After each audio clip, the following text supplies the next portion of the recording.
when we think of discipline, especially in this world of, feminine energy and flow and releasing resistance, which I'm very much into. I'm very much into the spiritual world.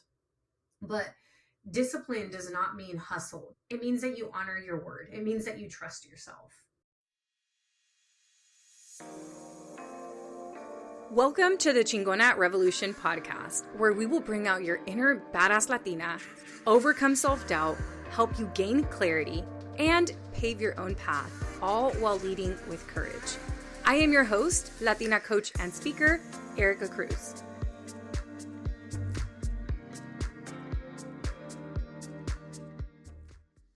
Hello. Welcome back to this week's episode of Chingona Revolution podcast. I just want to thank you so much for listening to this podcast. Here we are at the end of 2024, and it's about to be 2025. Maybe you're already listening to this in 2025. And this is going to be the third year. I don't want to say in April. It's going to be the podcast's third birthday. So we've had the podcast for 3 years, and a lot of you have been listening from the beginning. A lot of you are new to listening. Maybe you've turned your friends onto the podcast, but I just appreciate every single listen, every single one of you. I do think that time and attention are the one things that we don't get back, right? Like how you spend your time and what you give your attention to, that's invaluable. You're never really going to get that back. So for you to spend 20 minutes to an hour with me every week, I greatly appreciate it. If you've taken anything away from this podcast, please let me know. We also have an Instagram page for the podcast. It's called Chingona Revolution so it's completely spelt out without the little star for the I. Unfortunately, for some of the podcast platforms, we had to blurt out the I, or else it would blurt out the whole word because it considers it a bad word, the word of Chingona. So with that being said, let's get into today's episode. In today's episode, I want to cover why it is that people fail at New Year's resolutions. Why is it that they give up on them? Why do they fall off the wagon? Why is it that they start off really consistently and then they fall off? And then I also want to give you some tips as to how you can ensure that you stick to your resolution. So by the end of this episode, you're going to understand what are the common mistakes, and then you are also going to understand about 5 or so tips as to how you can continue with being consistent and actually achieve your goals. All right, so let's just start off with some statistics. When a new year begins, it comes with an amplified level of motivation to reach these ambitious resolutions, right? Whether it's getting yourself to the gym or starting to journal and meditate or eating healthy, or let's see, those are kind of the most common ones, right? Working out, eating, overall kind of like wellness, or the other one is spending habits, or another one could be like completely cutting something out of your life. Like I'm going to quit smoking, or I'm going to quit alcohol, or I'm going to quit doing this, or I'm going to quit complaining. I'm going to quit being reactive. And we go into the year with these really good intentions. And if you haven't listened to last week's podcast episode, I recommend that you listen to that, where we talk all about setting an intention word for the year. But back to this podcast episode. Some of the research actually indicates that 23% of people quit their resolution by the end of the first week. So that means if we have 100 people who all have resolutions on January 1st, before it is January 7th, 23 of those people have already quit their resolution. And 43% of people quit by the end of January. So of those 100 people, 43% have quit by the time that February comes around. So why? Why is it that we feel all this motivation and then suddenly we begin to get inconsistent, or we stop showing up for ourselves? What is it that happens? And first, I just want to mention that Kay and I talked about this in her podcast episode that came out a few weeks ago, where we talk about how motivation is this feeling and you can't rely on motivation because motivation comes and goes. And just like in one moment you can feel really upset and in another moment you can feel really happy, there's going to be times when you don't feel that motivated. And the thing is that people tend to set resolutions relying on motivation. And I get this question a lot as a coach. How do I stay motivated? How do I stay motivated? And the thing is that motivation is nothing more than a feeling. You can't stay motivated and rely on that motivation in order to reach your goals. What you actually need is to have a system and being able to form habits, and you need discipline. You don't need motivation. And when we think of discipline, especially in this world of feminine energy and flow and releasing resistance, which I'm very much into. I'm very much into the spiritual world. But discipline does not mean hustle. It means that you honor your word. It means that you trust yourself. Even just recording this podcast episode, right? Like that was a form of discipline. There were so many other things pulling me in different directions, but I was like, no, I have to get this to my podcast manager by today before it gets too dark, because then the lighting gets all bad. And we do record this with video, which we put up on YouTube. So I had to really be disciplined about, let's record this podcast episode now rather than be late and feel all of this anxiety, right? So discipline is not hustly. Discipline just simply means that you show up for yourself, even when you don't feel like it. Okay, so let's go back to more of the common reasons that people abandon their resolutions. So the first one is that they're relying on motivation instead of discipline. The second reason is that people set unrealistic goals. And I've talked about this in the past. I mean, I feel like I've been talking about it for the last few weeks, right? As we were talking about Courage Driven Latina, and how one of the biggest mistakes people make is they just try to do a bunch of things at once and it gets overwhelming. When we set unrealistic goals, this feels good. It feels like, oh yeah, I'm going to make a change. And in order for me to make a change, I need to start going to the gym 5 times a week, make sure I'm eating clean, completely eliminate soda. I'm going to journal every day. I'm also going to meditate every day. And if you're not doing those things on a consistent basis, it's going to take so much of your willpower and so much of your energy to start doing all of those things. And you might do them for the first few days, right? But let's just think about your life. Let's say that you're trying to do all of these things. Okay, so you wake up, maybe you have kids, you have to get them ready for school, and you're like, okay, wait, but I need to meditate. And you maybe kind of half-ass the meditation, and then you're rushing to the gym. The gym is super packed. You get home late. You don't even have any groceries, and you're trying to eat clean, and the fridge is stacked with sodas. So what are you going to do? You're going to quickly grab what it is that you have, right? And as we put this into perspective like that, of course, a lot of people quit within that first week. How are you going to keep all those changes up within a week? Whenever we want to create new habits, we have to start with one habit at a time. So if we're setting these unrealistic goals, it can feel really good while we're setting them because it feels like, yes, this is what I need to change. But it's actually important to set smaller goals and let yourself overachieve them. Because if you try to do all of these different things as your resolution, let's say all those things of going to the gym, stop drinking soda, journaling and meditating and eating clean, if all of those things were your goals, and maybe you get to half of them, you're not going to be like, oh yeah, I hit 50% of my goal. You're going to be like, damn, I missed 50% of my goal, because that's how our brain works, right? Instead of being like, oh, I at least got myself to go to the gym, or I at least stopped drinking soda. No, we're focused on the things we didn't do. And because this is how our brain works, it's actually really important to focus on one specific thing. This is what we teach inside of Courage Driven Latina. Pick one main thing that you want to work on, the thing that's going to make everything else easier or unnecessary.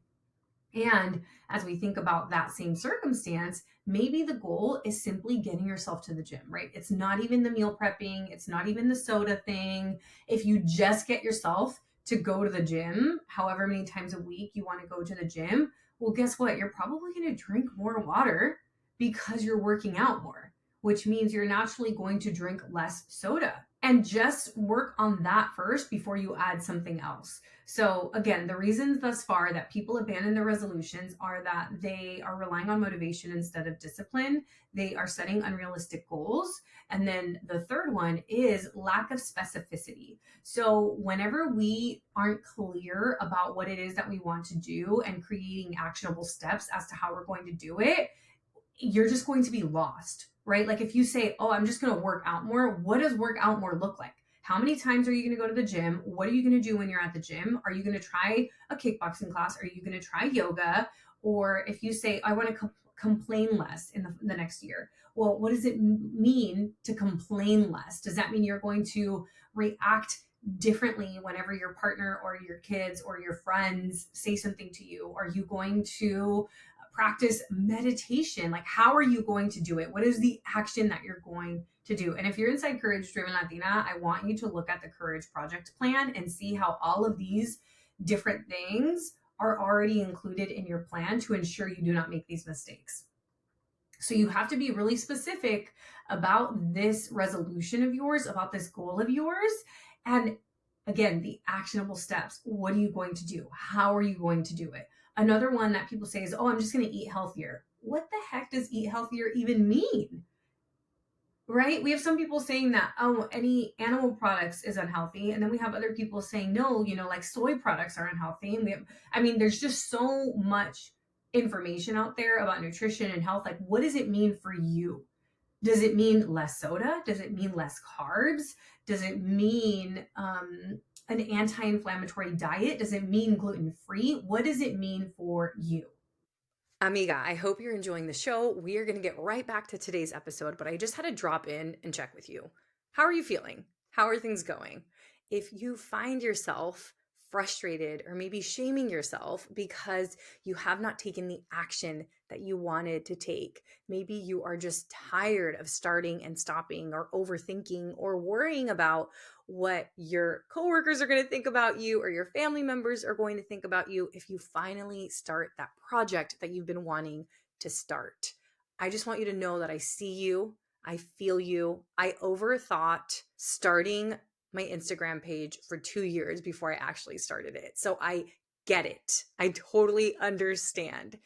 And if you find yourself in this position where you know that you want to make 2024 your year and you're ready to start procrastinating and start taking action, then I invite you to Courage Driven Latina. Courage Driven Latina is my signature program where you will legit change your life in 90 days because we are going to help you take action on a courage project in 90 days. I also recently introduced the Courage Project Paths, which I'm so excited about. So you essentially get to pick the path that you want to work on, and you can work on more than one path because the program is now 12 months, right? But we recommend one path at a time.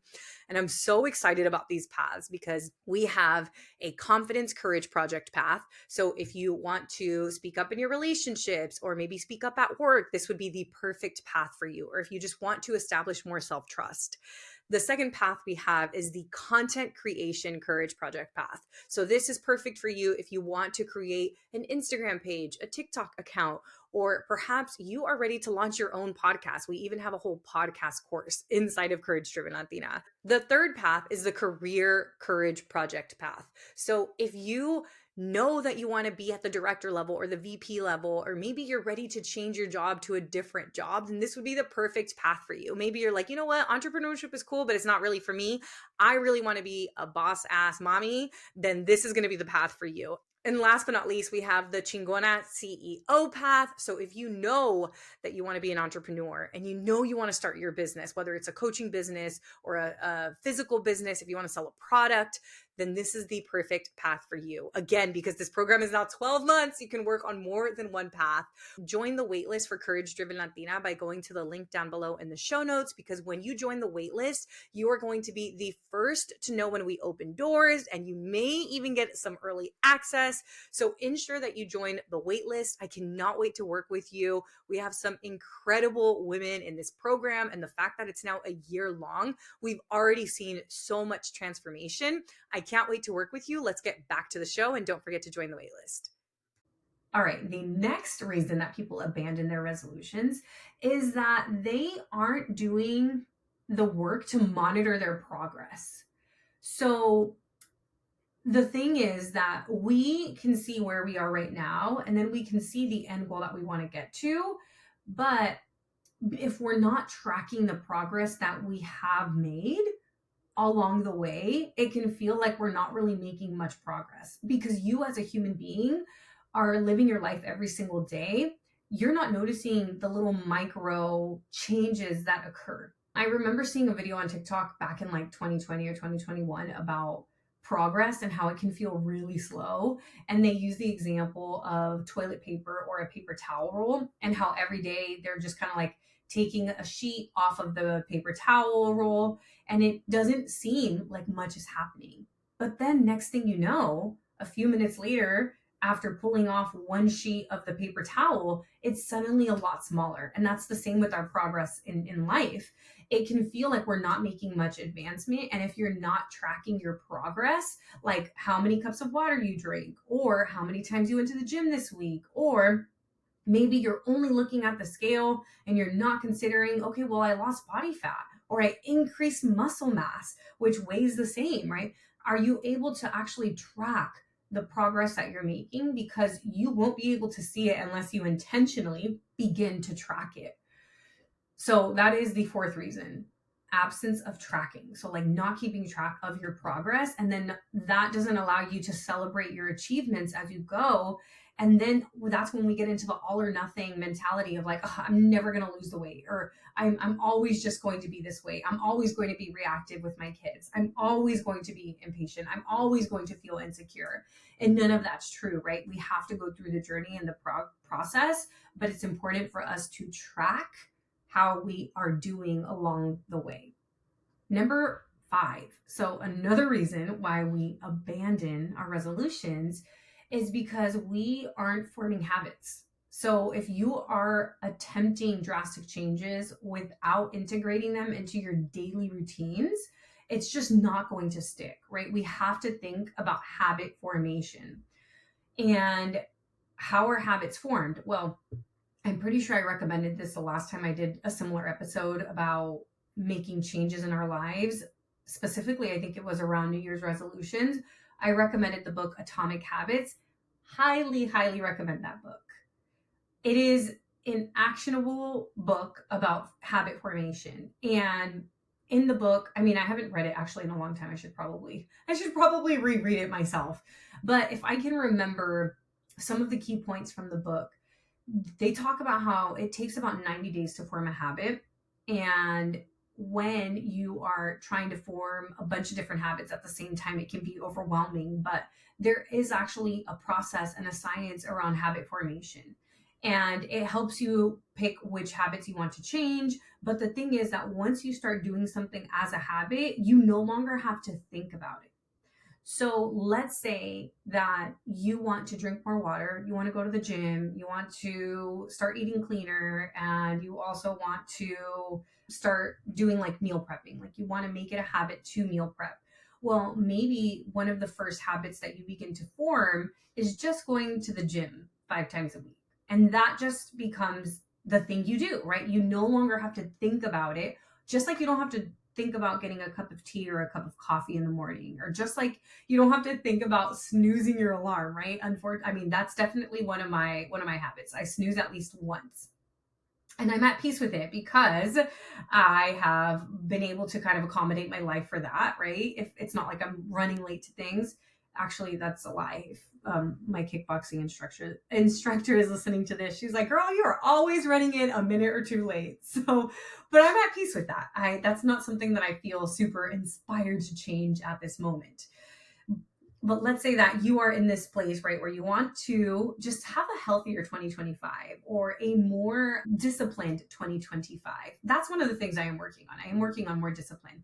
I have bad ADHD, and I can get so distracted, especially because my business runs on creating content. Look at me getting distracted right now, totally going off topic.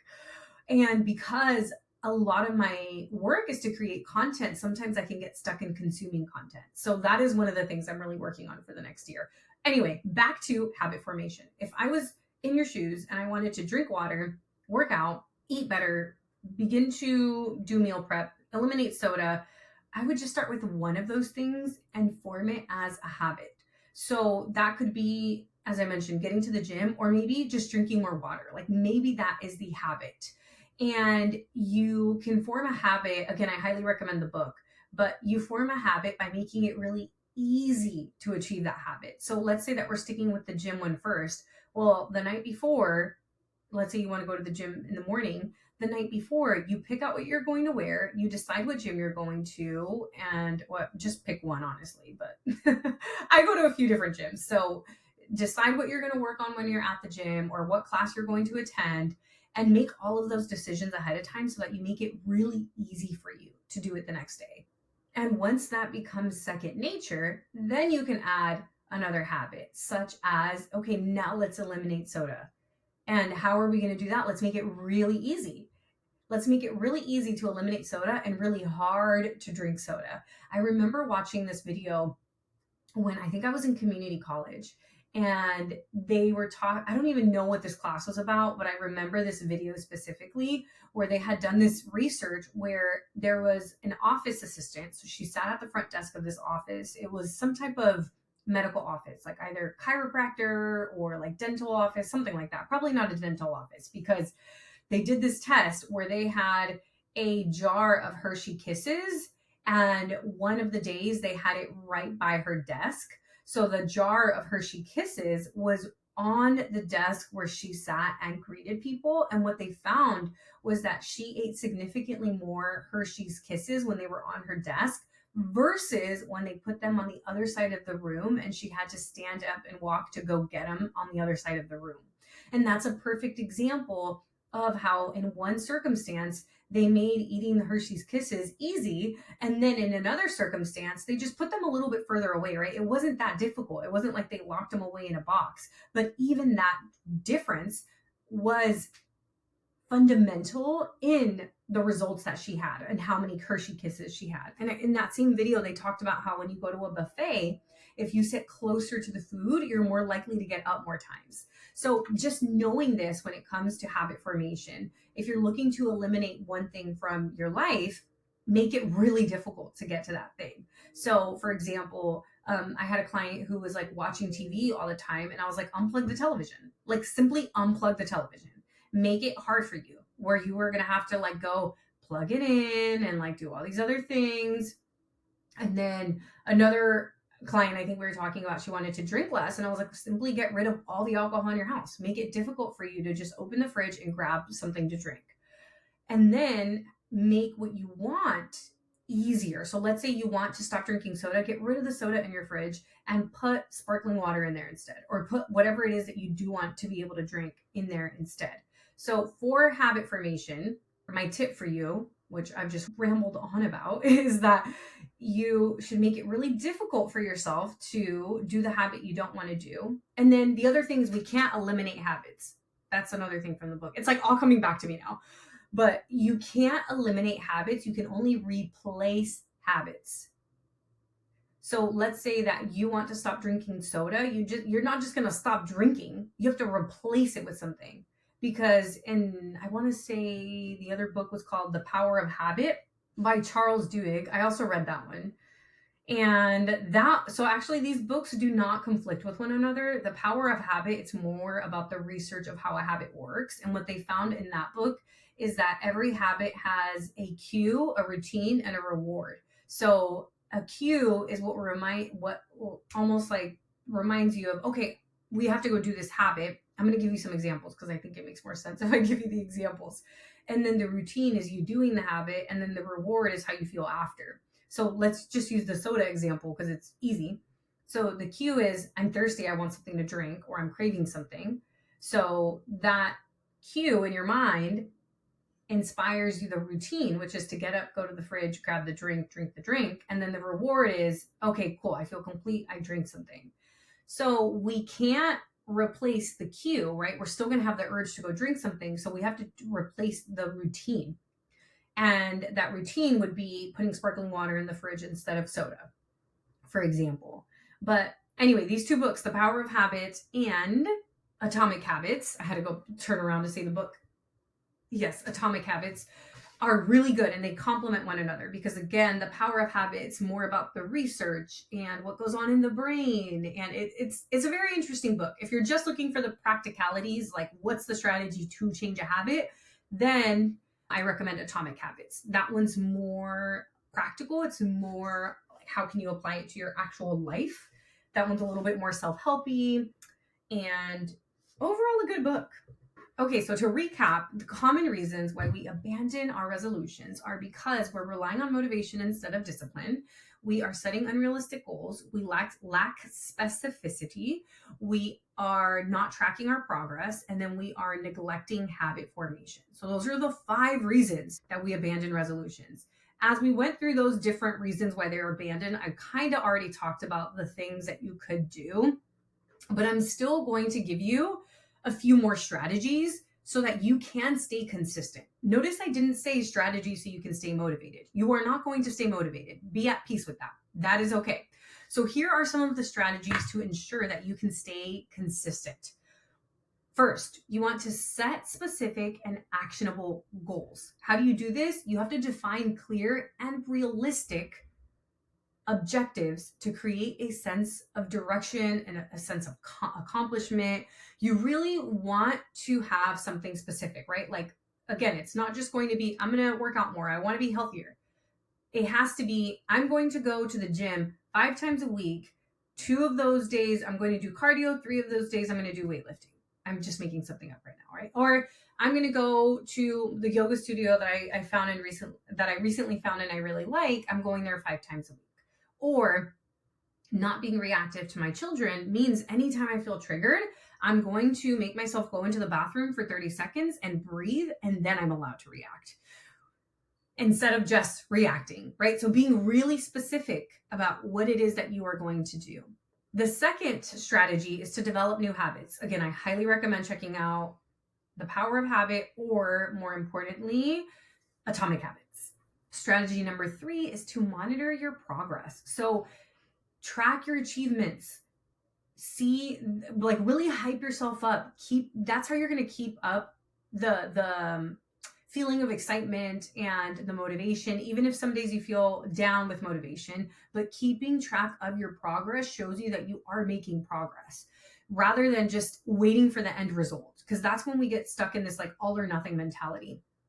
Another one, which we do inside of Courage Driven Latina, it's literally embedded inside of your Courage Project plan, is plan for obstacles. So before you are going full force onto this resolution of yours, and you may be listening to this a few days after the new year, it's not too late to do this now, but anticipate the challenges that you might come across and create a plan for them. So inside Courage Driven Latina, this is your obstacle contingency plan, but you can do this on your own. You can do this with whatever it is that you're looking to do for your resolution.